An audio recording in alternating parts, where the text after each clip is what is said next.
a qual os irmãos pegaram como base para tema desse congresso, nós lemos o versículo de número 15, aonde há uma manifestação divina para falar com o homem de Deus. Mas antes de nós entrarmos aqui nesse texto, capítulo 15, do verso 15, eu gostaria de voltar um pouco no tempo, na história, aonde tudo se inicia, aonde tudo se começa. No livro do Gênesis, no capítulo 12, capítulo 13 a seguir, nós vemos Deus vindo falar com um rapaz chamado Abrão. Abrão ouve Deus falar com ele.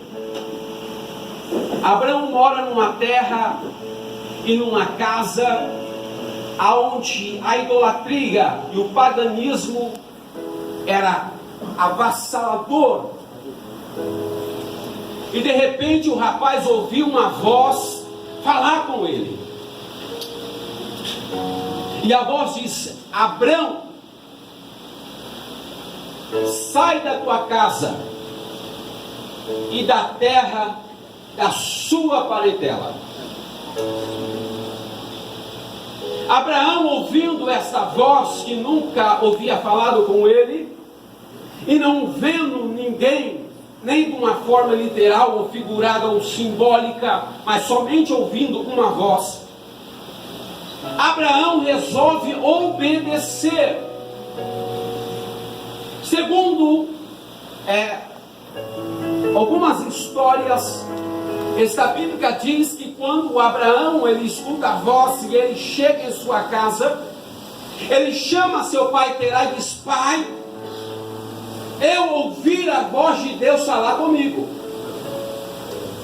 Logo o pai dele olhou e deu uma gargalhada, porque sabia, o pai dele, sendo o fabricante de Deus, sabia que todos os deuses fabricados não apalpava, não respirava, não andava, não tocava, não ouvia e nem principalmente falava.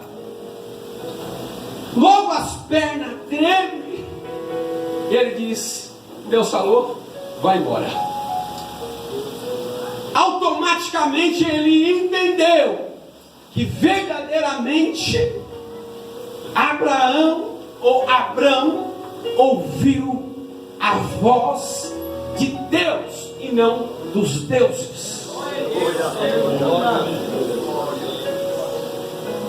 Abraão, pela fé, segundo os escritores hebreus, vai dizer que ele vai sair sem ter uma direção, mas pela fé ele vai obedecer.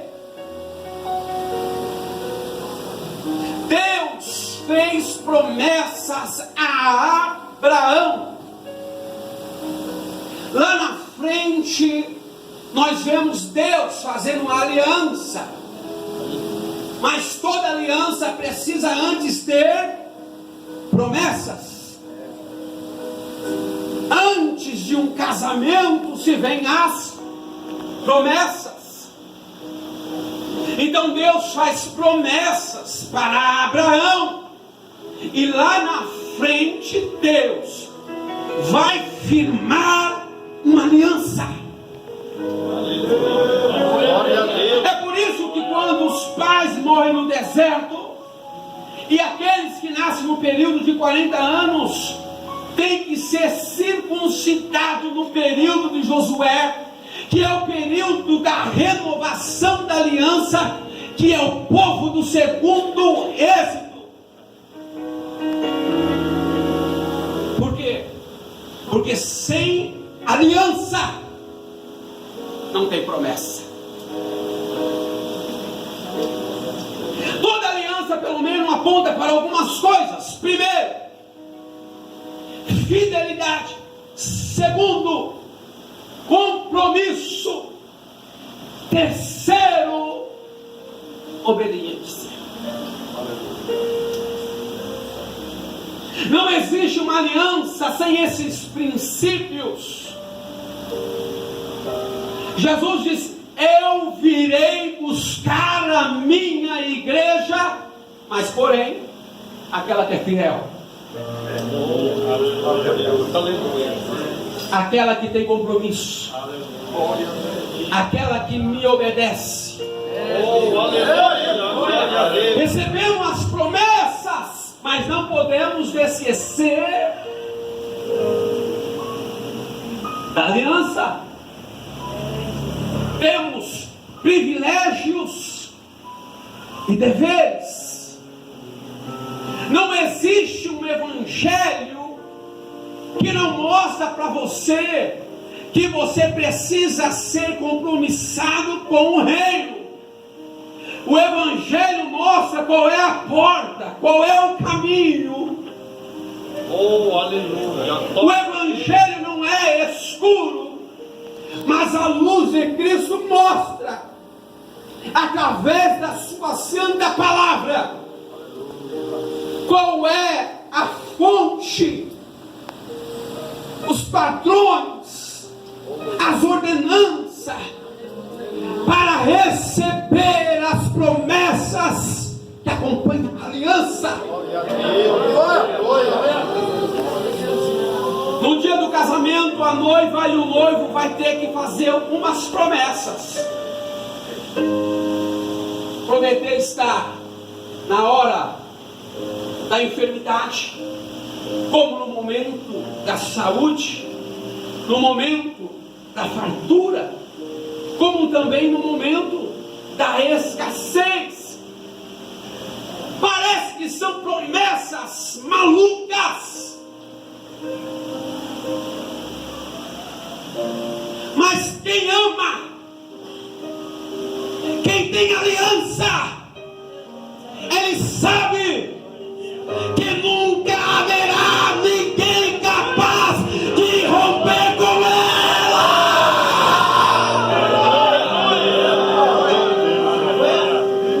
É que vai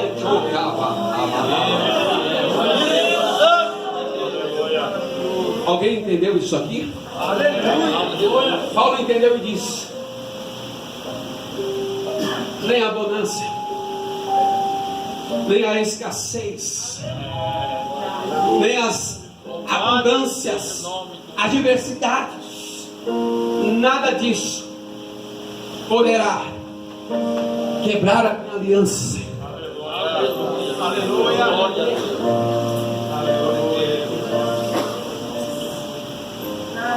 Espírito Santo,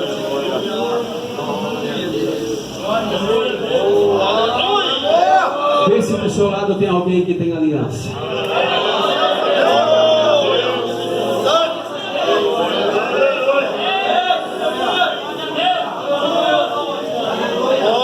Glória a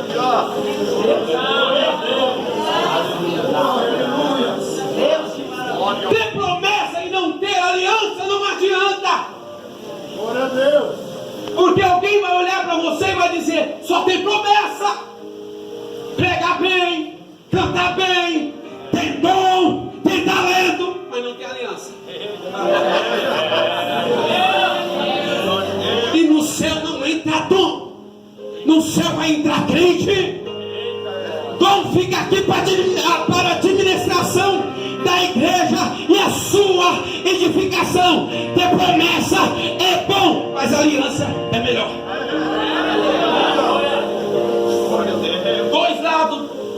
Dois campos de batalha. Um lado tem um gigante incircunciso, ou seja, não tem aliança. Do outro lado tem um menino que é pastor de ovelha, mas tem promessa e tem aliança. Qual lado você quer ficar? Entendeu? E Deus prometeu para o seu povo que daria uma terra gloriosa, que manava leite e mel. Alguns medrosos vão ter medo de ir espiar, vão recuar, mas dois dizem: nós vamos. Glória a Deus. Aleluia. Nunca se conhece um verdadeiro cristão no meio da multidão?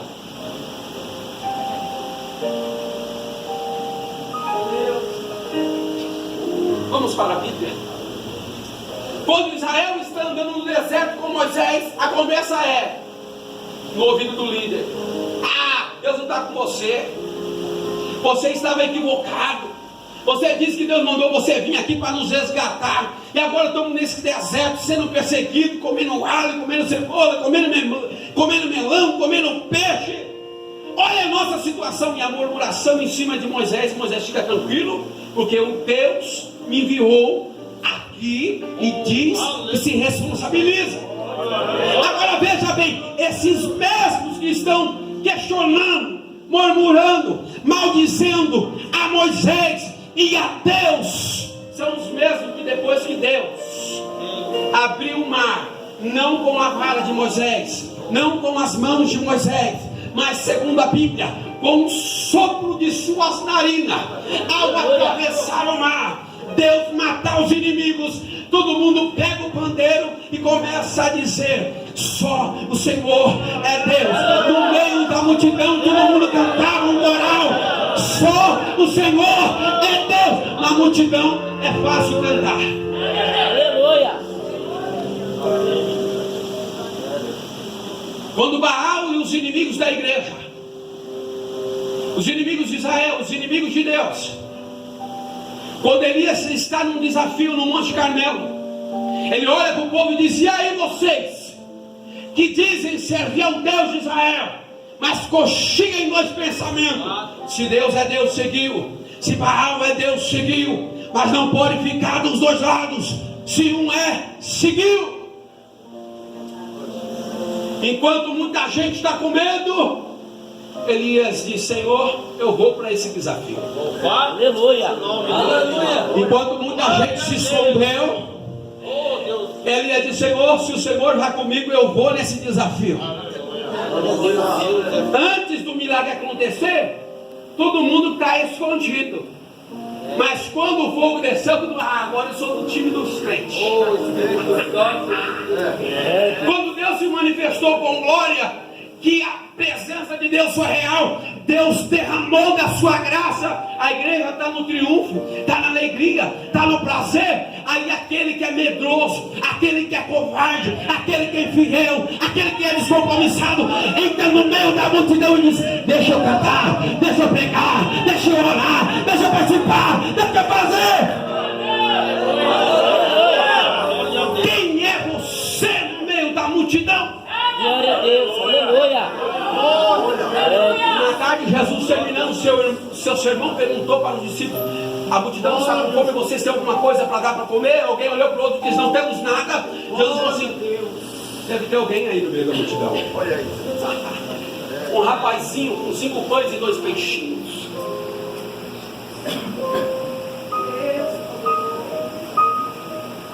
Aleluia. Aleluia. O pastor não pode conhecer quem você é. Você pode querer mostrar uma coisa que você não é, mas o céu olha de cima e diz: eu te conheço.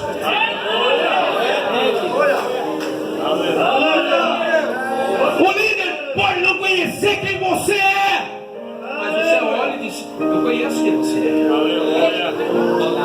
Conheço seu endereço, conheço sua casa, conheço sua identidade, conheço tudo. Quando o negócio apertou, todo mundo se escondeu no cemitério, nas catatumbas, e Gideão está lá. Vamos trabalhar. O lugar era errado, na loja do homem, mas pela loja de Deus e pela fé de Abraão, eu estou no lugar certo. Porque é melhor trabalhar onde não pode trabalhar do que se esconder, do que recuar, do que ser frouxo. Ele está dizendo: se Deus está comigo, eu não vou me esconder. Se Deus está comigo, eu vou prosseguir. Se Deus está comigo, eu tenho aliança. Quem tem aliança não se esconde.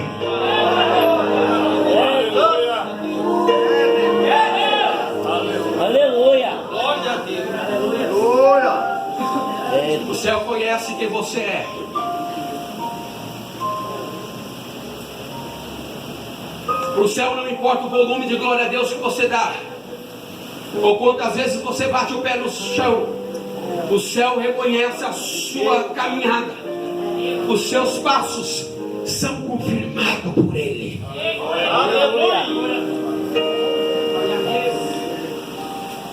Eles têm a promessa. Faz aliança. Mas até chegar na promessa, muita coisa acontece. Muitos intempéries vão surgir no meio da caminhada. Muitos gigantes vão parar e vão dizer: aqui você não passa, aqui você não entra.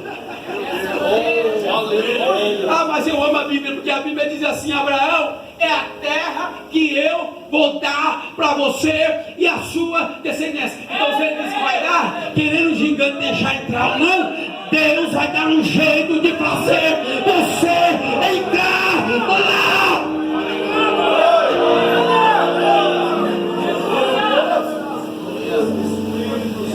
Eles vão caminhando rumo à promessa. Josué vai passar o Jordão, vai caminhando, algumas coisas vão surgindo, vão chegar lá em Canaã, vão ver coisas extraordinárias de Deus acontecer. Mas Deus ainda quer fazer coisas maiores. E Deus diz: essa Jericó é de vocês, eu não vou entregar na mão de vocês, eu já entreguei. A cidade é sua.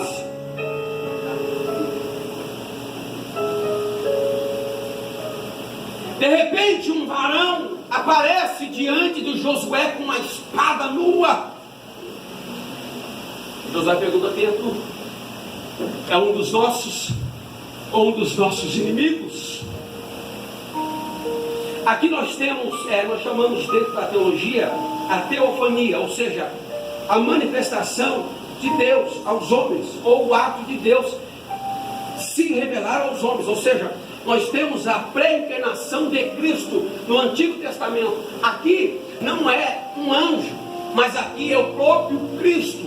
Haja visto que todas as vezes que Cristo pré-encarna no Antigo Testamento, uma vez que ele aparece, ele é adorado. E todas as vezes que é simplesmente um anjo, ele não recebe adoração, porque anjo é criatura, e criatura não pode ser venerada, somente o Criador. Então quando Josué se prostra, não é o anjo que está ali, mas é o Cristo pré-encarnado que veio falar com ele.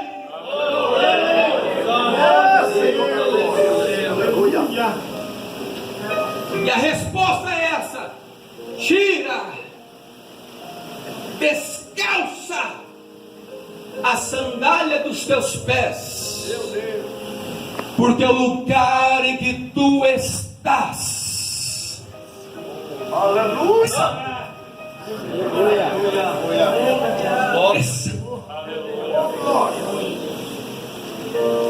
o texto, embora a ênfase parece para o lugar, mas a ênfase tem que ser para aquele que está no lugar, porque o lugar é passageiro. Quando a Bíblia diz descalça os teus pés, a Bíblia está falando de reverência, de reconhecimento, de humildade. Em Salomão diz, capítulo 5 de Eclesiastes: guarda o teu pé quando entrares na casa do Senhor teu Deus. Quando Uzias morre, Isaías, recebendo a notícia, ele corre para o tabernáculo, mas não chega a entrar, porque ele não era profeta ainda, não tinha o ofício, não era sacerdote nem sumo sacerdote. Mas quando ele corre rumo ao tabernáculo, ele tem uma visão do lado de fora, e ele vê alguns seres chamados de serafins, que com duas asas cobriam seus rostos, com duas asas voava, e com duas asas cobria os seus pés. Ou seja, Da mesma maneira que os ossos estão cobertos pelas duas asas, quando Isaías tenta olhar para eles e não consegue olhar para a sua face, porque eles eram mais santos do que a criatura terrena, o mesmo que está no céu, representado na visão, não pode olhar para aquele que está sentado no trono, porque o que está sentado no trono é santo, profundamente santo, eternamente santo.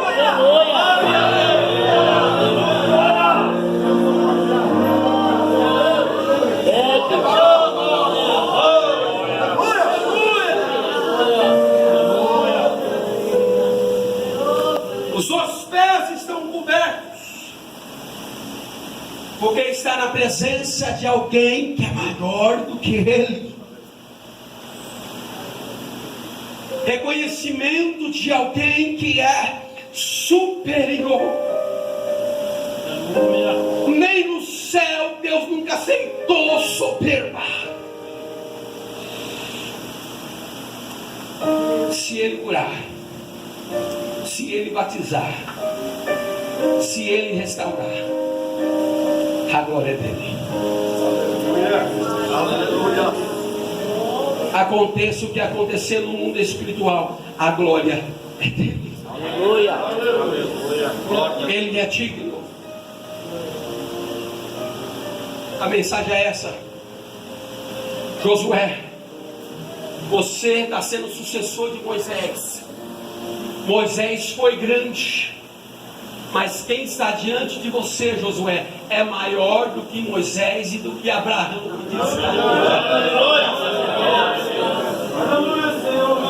Josué, quando eu chamei de Abrão, o nome dele dizia Abrão, homem grande, homem exaltado, rapaz forte. Mas eu disse, não vai chamar mais Abrão, se chamará Abraão. Oh, aleluia. Deus é altíssimo. Nem no céu, nem na terra, nem embaixo da terra, nunca houve ninguém maior que o nosso Deus. Glória a Deus.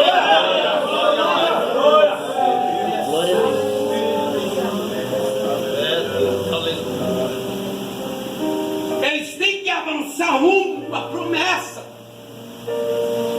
E Deus fala com Josué: Josué, a cidade está cerrada, cerca de 32 quilômetros de muralhas,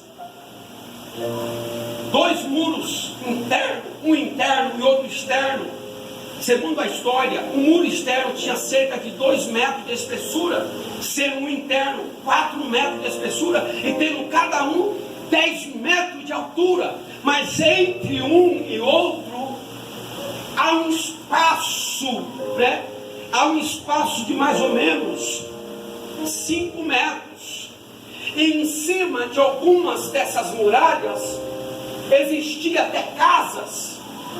Percebendo a espessura e a grandeza das muralhas de Jericó, o próprio texto diz que a casa da mulher que protegeu os espias estava em cima das muralhas.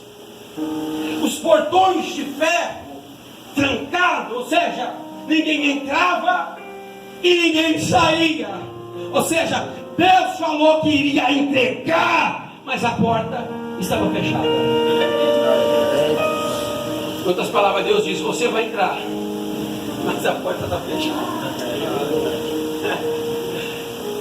Aí aqueles crentes sempre dizem assim: mas eu não tenho cartucho lá dentro.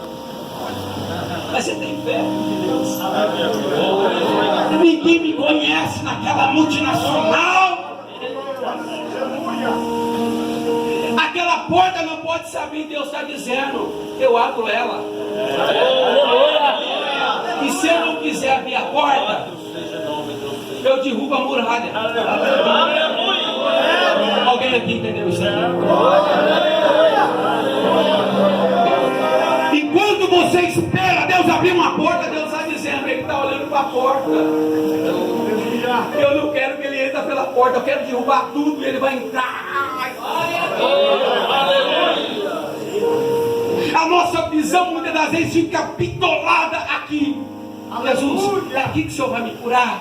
Jesus, é aqui que você vai fazer. Jesus, é esse profeta que o Senhor vai usar. Jesus, é a mão do presbítero onde está o Senhor vai usar. Jesus, Jesus, Jesus, para de olhar para a porta.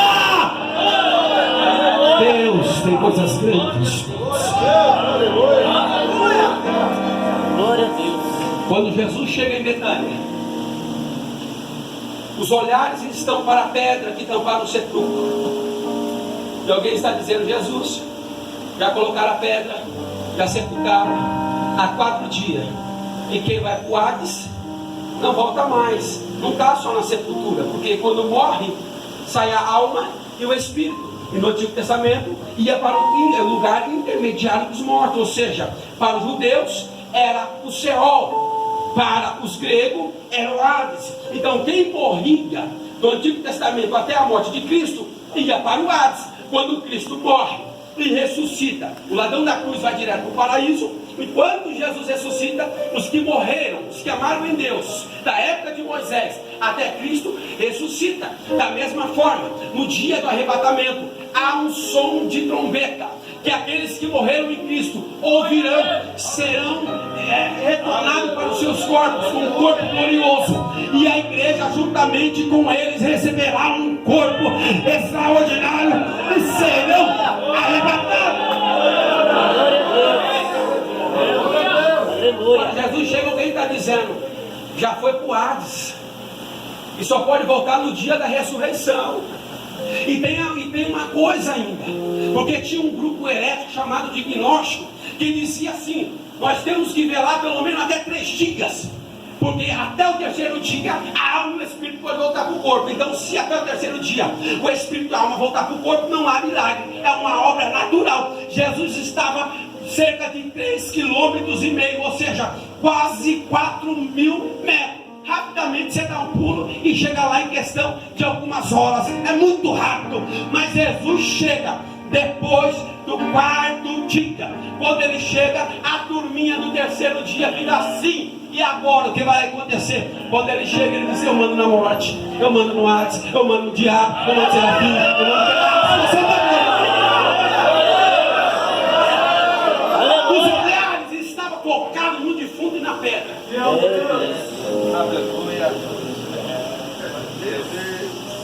Você está olhando para as muralhas? Você está olhando para a porta? Ou você está olhando para aquele que apareceu para Josué e disse: eu estou te entregando para vocês, é teu. Essa história que o diabo tomou que é seu, isso é de crente que saiu da presença de Deus. Crente que está com Deus não perde nada com o diabo. Ah, mas Jó perdeu. Jó não perdeu. Deus só deixou ele emprestar para o diabo, porque Deus ia devolver com juros. Aleluia. Alguém entendeu isso aqui? Então levanta a sua mão para glorificar a Deus.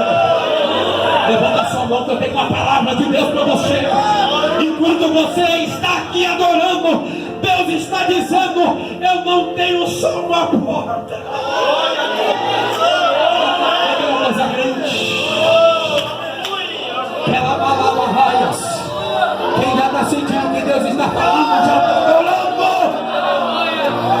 Ela vai chorar. O que Deus tem é coisa grande. Glória, glória, glória a Deus. Poder de glória, aleluia. E a ordem de Deus, Deus vai orientar Josué. Josué faz assim. Josué prepara, chama o sacerdote, pega os levitas, vamos fazer a coisa bem bonitinha, bem certinha, tá bom? A minha presença vai no meio. Sacerdote, vamos tocar trombeta, porque Deus é organizado. O carro não pode passar na frente dos bois. Rapidamente, Eliseu está no seminário. Aí o menino chegou e disse: ô mestre, o negócio está ficando estreito, e aí? O senhor não vai fazer nada? Ele queria ensinar o mestre, né? Eliseu já sabia que estava cheio a casa, só estava esperando a hora certa de mover. Aí alguém: tem que fazer. É assim que você quer fazer? Vai e faz. O rapaz pegou o machado emprestado e vai cortar a lenha. Quando ele vai cortar, o machado cai. Aí ele volta todo envergonhado. Ô mestre, o machado caiu. Em outras palavras, ele vai dizer: eu sabia, rapaz. Eu sou sacerdote aqui, só estou esperando o tempo de agir. Mas você é impossível, apressado, calmo. E segundo, você está usando a ferramenta que não é sua. Ferramenta emprestada não está certo. Cada um usa aquilo que Deus te deu. Se Deus te deu uma língua, fala uma. Se Deus te deu um pulo, dê um pulo. Se Deus te deu dois, faça dois. Mas faça tudo aquilo que Deus te deu. Seja quem você é. Você não precisa plagiar ninguém. Você tem que ser quem você é. Aleluia. Oh, Espírito Santo. Esse negócio de ficar imitando o jeito de um, fazer o dueto de outro. Seja você. Sabe por quê? O que impacta, o que muda, o que edifica, não é a sua voz, é na mensagem. Seja você. Mas eu só sei falar assim. Fala assim. Não precisa complicar nada. Estude, mas continua com foco na cruz. Aleluia. Glória a Deus.